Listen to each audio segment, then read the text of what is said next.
I remember not being much more than a child, sitting at my grandfather Dimitri's house.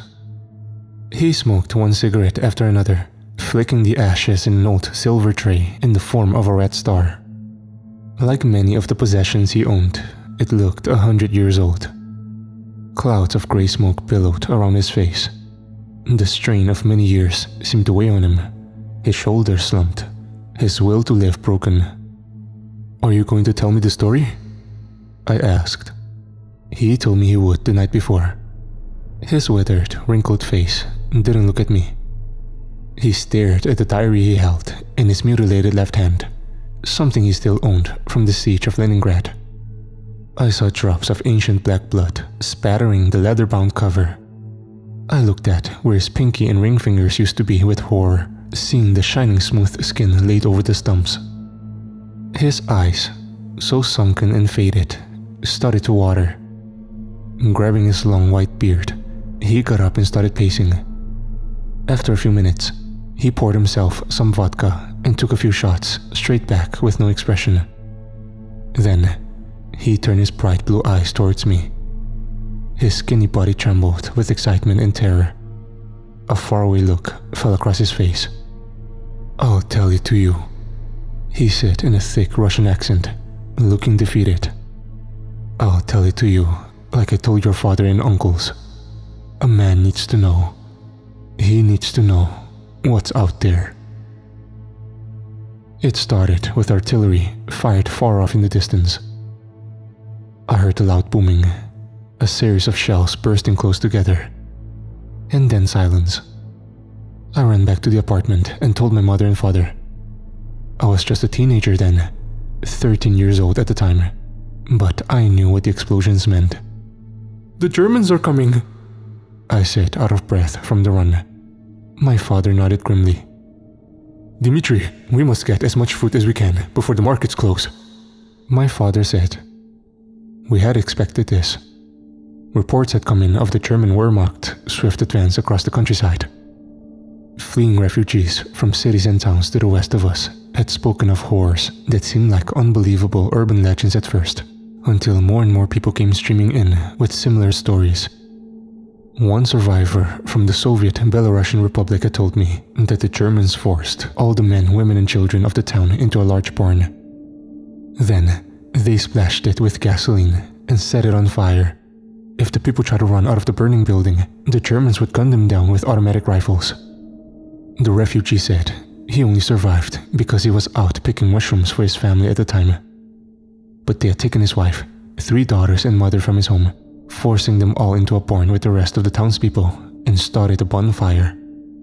He said he had come out of the woods near one of the infernos and saw German soldiers laughing and passing around liquor, while agonized hunting screams echoed out of the flames. A smell like searing pork chops and burning hair filled the area. Other refugees spoke of mass graves that shifted for days after the bodies were laid in them.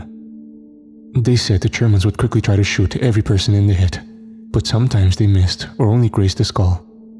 Nevertheless, the Germans were always efficient, and the stunned victim would get pushed in and buried alive.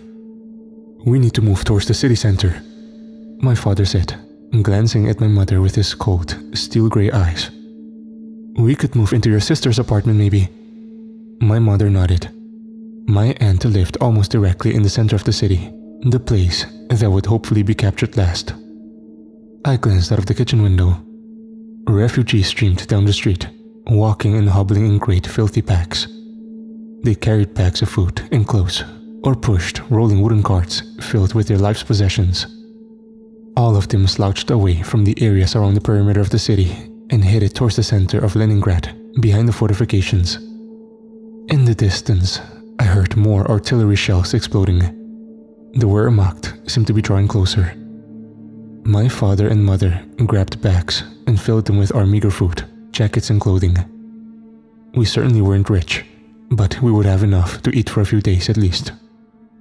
Little did I know then, but the siege that started that day in September of 1941 would last for nearly 2.5 years and kill over 1 million people. By the time the city got liberated in 1944, only 700,000 people still lived and remained in Leningrad. a city of nearly 4 million people just a few years earlier. We moved into my aunt's apartment, a small 2-bedroom flat not far from St. Itric's Cathedral. The onion-shaped golden domes glistened and sparkled during the day, but the rest of the city looked grey and tired. My aunt and her husband had barely any more food than we did to feed themselves and their 2 children. The adults tried to ration it, but after 5 days of tiny meals and gnawing hunger, the last of the food was gone. A Red Army official went from door to door on our first day at my aunt's apartment. I was told I would help assemble PPD-40 submachine guns for the ersatz soldiers recruited from the civilians of the city. My father, mother, aunt and uncle were told to go help dig trenches around the city center. We had worked in starvation conditions for a couple months like this. My mother and aunt would go out and try to dig up edible roots or collect herbs and grass for us too. I was constantly hungry. It was like some biting creature had buried into my stomach. All I could think about was food. All the time. Food. The adults had come back in great pain, with sores on their swollen feet. They said they had to stand in pools of stagnant water at times when they dug trenches and helped with fortifications. I could only hope they would finish long before winter and the biting winds and snow began. On a mild day in November 1941, I walked up the narrow stairs of my aunt's apartment building, opening the hallway onto the 3rd floor. I looked out a window and saw night had already come, blanketing the sky in black nothingness and grey dirty clouds.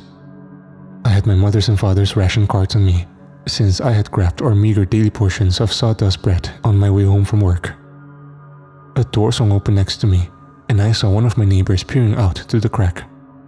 His dark eyes met mine. His gaunt, staring face morphed into a smile. Raising one hand, he hailed me and asked me to stop. I had met him once or twice before. My father told me his name was Mr. Kozlov. He was a laborer, and even after the period of starvation we had all endured, he still stood straight and tall with thick muscles and heavily calloused hands. "Boy," he called, conspiratorially. "Come here for a moment." Suspicious, I moved closer to the door. I smelled something delicious wafting out of his apartment.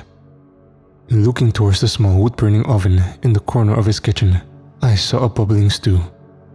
Steam billowed upwards in fragrant clouds from the concoction. "What is that delicious odor?" I asked, already hooked. "Is that meat?" The man nodded happily. "I have a connection on the black market for meat," he whispered. "Would you like to try a bowl? Perhaps we can find ways for you to repay me, let's say." I quickly nodded, and he motioned me into the kitchen with a wave of his massive hand. Before he closed the door, I saw him check both sides of the hallway for something. I clambered over to the pot as if in a dream. I saw thick, fresh morsels of meat mixed with carrots and cabbage and celery. It smelled like heaven. My stomach growled loudly. The government had given my family some bread cut with sawdust, and that's all we had really eaten besides grass and herbs. The sawdust bread had a crunchy, woodsy taste and hurt my stomach every time I ate it. The Soviet government had cut our rations of sawdust bread 6 times in the last month and a half since they had such a hard time getting through the Germans and Finnish encirclement of the city. I turned back towards Mr. Kozlov. Out of the corner of my eye, I saw something gleaming a dull silver as it swung towards me. I instinctively jumped back, my heart pumping. He was using a piece of steel rebar a few feet long like a club, trying to smash my skull open. "Stay still, boy!" he screamed, swinging the bar back and forth. It whipped through the air so close to my face that I could feel the breeze it gave off as it whistled past. I looked around for a weapon, thinking I was done. How could I fight this crazed man who was stronger than me and armed with a metal bludgeon? But at that moment, I heard the shrill cry of a Stuka dive bomber overhead, so close that it sounded like it might fly right into the building. Mr. Kozlov rose, his eyes panicked like those of a trapped animal. There was a flash of light and a roaring sound. I thought I would go deaf and blind. Walls began to collapse all around me as pillars of flame rose up, tongues of flame licking the wood hungrily. Mr. Kozlov dropped the bar, his trembling hands opening and closing. He looked straight up, and a beam from the ceiling dropped on his head. I heard the cracking of bones. Blood sprayed in all directions as his skull collapsed. His neck twisted and broke under the weight as he collapsed, the beam pushing him down to the ground. Clouds of black smoke billowed into the apartment in suffocating plumes, the blazing infernos behind them making them flash and flicker with orange light. A siren began to sound close by, and then 2 more started up from farther away. The shrill whine of the air raid siren rose and fell in melancholy echoes. Coughing and sputtering, I tried to make my way out of the apartment, but I got turned around in the cloying plumes of smoke. I went to the wrong room, and there on the ground, I saw 3 naked human corpses, all lying face up. Strips of flesh were taken from their arms, legs, torso, and cheeks. The bones underneath peeked out through the mutilated flesh, gleaming and white underneath the jagged cuts. I gagged, retching, thinking of the stew that had come so close to eating. I turned and tried to run, feeling my way along the wall and ducking to take gasps of clean air. But I knew if I didn't get out as soon as possible, I would either suffocate or burn alive. I found the door handle leading out of the apartment. The cold metal touched my palm and I turned it, stumbling out and falling. The hallway wasn't yet on fire. The apartments on Mr. Kozlov's side had gotten a direct hit. Black smoke filtered in from around the doors. I wondered about my family. They were only 3 apartments away. I looked in that direction and saw the front door had become a curtain of flames. Horrible screams filtered out from the shut doors of the apartments. Suddenly, the door to my aunt's apartment flew open. Dark, choking smoke tumbled into the hallway. Coughing and sputtering, I backed away. I looked behind me and saw the stairs were still intact. A human pillar of flame shot out from my aunt's apartment. I saw my mother running, her hair on fire, her face melting and blackening. Drops of liquefied fat slid off her nose, dripping fiery oil onto her feet. She gave off a low whimpering, choking sound as she burned. Then, she stopped moving, swaying on her feet. Her eyes began to dribble out of their sockets. She fell limply forwards, landing on her face. Slowly, she opened and closed her fingers a few times, clenching and relaxing. Then, the last of her movement stopped. New shrieks and cries of pain and terror filtered out from apartments all around me. Covering my ears with my hands, I ran. I never saw my family again after that. Conditions quickly grew more horrifying after the bombings. I thought it was bad before, but I quickly realized just how much worse it could get. Cannibalism became rampant. Dead bodies littered the sidewalks and streets. People who died would often lay where they fell for days, unless someone took the body to eat it. It was considered lucky to be buried in a mass grave. There was simply not enough healthy people to remove the bodies from streets and houses and apartments. Most everyone was, after all, either sick or starving to death, or both. Parents no longer allowed the young children to go outside by themselves because they would disappear into thin air and appear later on in the black market meat trade. Some people tried to peel wallpaper off their apartments and eat the paste. Others ate grass or tried to boil leather shoes and belts to eat them. Bugs, mice and rats became delicacies, and anyone who had grasshoppers or crickets could trade them for a high price. I ate so many rats that I learned to think of them as tiny roasted chickens, so I could choke them down. After the death of my family, I was sent to live in a communal orphanage in the center of the city.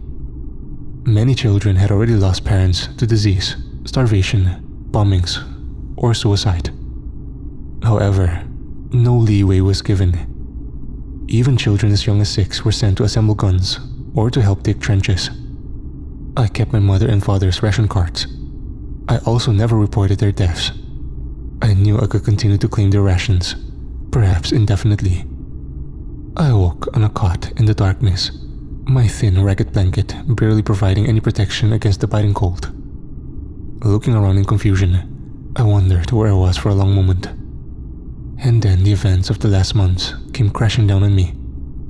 I felt the sharp hunger pangs rising up like stab wounds from my stomach. I ran my hand over my chest and felt the ribs sticking out, my skin stretched as tightly as a snare drum over the protruding bones. A small oil lamp stood on a nearby table. I walked slowly over, trying not to run into anyone else's cot. I couldn't see much more than silhouettes, but I got it lit and prepared to head towards the bathroom. Since there was no electricity or running water, the bathroom consisted of large, stinking wooden buckets that we all relieved ourselves in. The smell rising from them was atrocious, like rotting urine and hot feces mixed with the stink of sickness. A hand grabbed my shoulder. I jumped, spinning around. I saw my mother standing there, her skin burned to a crisp. I smelled something new now, something like burning meat and napalm. "Dimitri," she whispered slowly. The blackened skin on her body cracked as she leaned forward.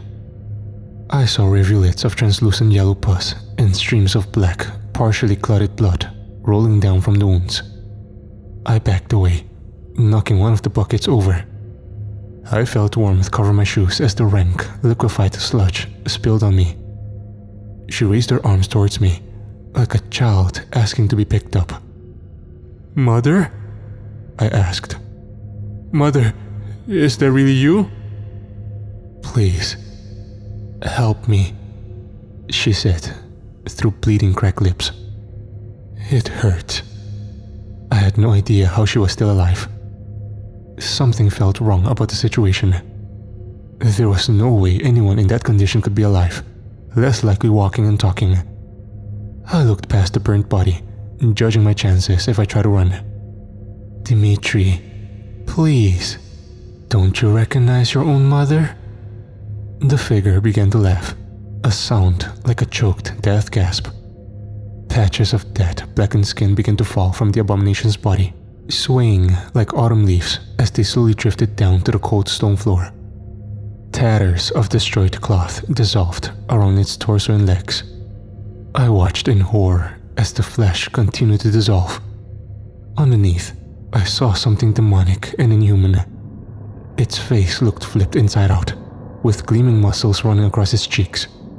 Its nose looked like a snake's, just two gaping holes giving a glimpse deep into the sinus passages. Blue veins and red arteries pulsed. Its eyes shone a strange gold color, filled with an inner luminosity that throbbed in time with its heartbeat. It wore a black robe that covered its demonic body.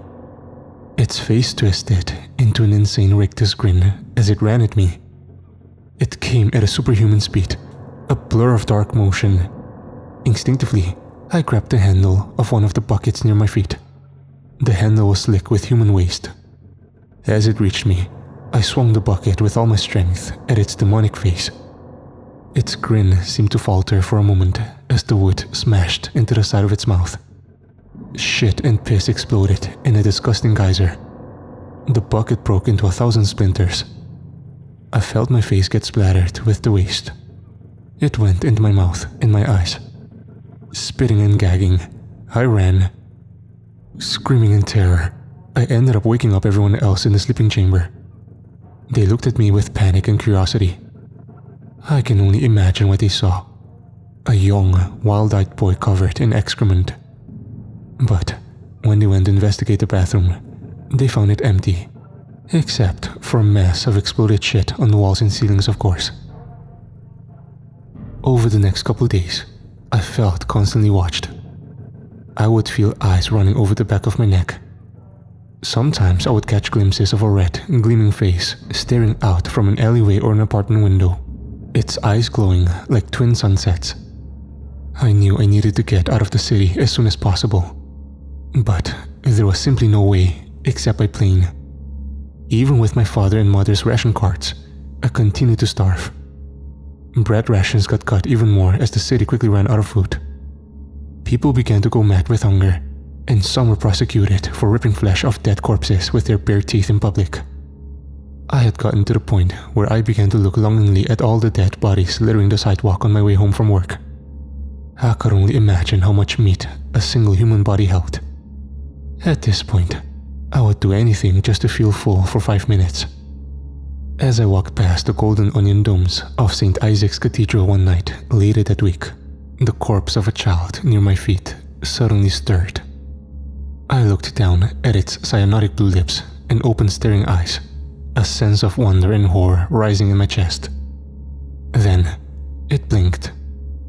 I jumped back and screamed as its hand snaked out and grabbed my ankle. Its eyes started to glow with that horrible golden light. Its grin spread, ripping the flesh on the boy's cheeks with a soft tearing sound. Cold, clotted blood dripped down from the wound. "I am hungry. So hungry, Dmitri," the abomination said in a child's voice. "Will you not feed a poor starving boy?" Before I could react, its head jerked forward and its slit mouth opened wide. I felt a burning pain on my left hand. Looking down, I saw it had bitten off 2 of my fingers. Agony rose up through my arm in horrible wrenching waves. I yelled for help, falling back. A few other people were nearby, and they came running. They found me lying there, crying and hugging my mutilated hand, the corpse of a dead boy only inches away. After that, I decided I needed to get out of Leningrad by any means necessary. I decided my best bet was to go north, where the Finns laid siege. I definitely was not going south, where the National Socialists waited. Getting out of the city was no easy task, especially with one partially fingerless hand throbbing and still oozing blood. But I didn't want to risk spending one more night here. I thought that if I did, I would wake up to find that abomination standing over me, ready to rip my throat out. I had to get around Red Army sentries to get to the Finnish military. I knew the city as well as anyone, having lived there my entire life. In the darkness of night, I crept past dreary apartment buildings and half-destroyed homes. Luckily, the first sentry I found was sleeping, an empty bottle of homemade vodka laying at his feet. I reached the edge of the city and saw countless trenches stretching ahead of me. I looked down at the sentry and saw he had a rifle slung around his shoulder. I tiptoed close to the man, deciding to take his weapon in case I needed it. He snored loudly, his emaciated face twitching as he dreamed. Very carefully, I began to lift the rifle off his body. It was nearly over the top of his head when the man woke. He rose with a start, his eyes flying open. I saw golden light streaming out of them, and he grabbed my right hand tightly. "Leaving so soon?" it cried in a hoarse voice. I pulled away, kicking and fighting. The rifle clattered to the trench's dirt floor with a thud. I lunged for it. The abomination came at me, its body transforming in a flash into its true form. I raised the rifle up and shot it in the chest. It shrieked, an inhuman wail that echoed through the dark night around us. Then, I ran for my life. I ended up making it outside the fortifications, though the last sentry fired a shot at me as I passed. I heard it whistle near my head, but I didn't slow. I knew if I stayed there another minute, I would die. The Finnish sentries ended up seeing me and screaming orders. They quickly arrested me and brought me to a prisoner of war camp, where I spent the rest of the war. Hell, compared to what I'd seen in Leningrad, the prisoner of war camp was basically a vacation. I later met my grandmother, and we immigrated to the United States. I thought I had lost that abomination forever. Until a few days ago, I heard a sound in the backyard and looked down from my window. And standing there, in a black robe, I saw 2 golden eyes, spinning with their own inner light.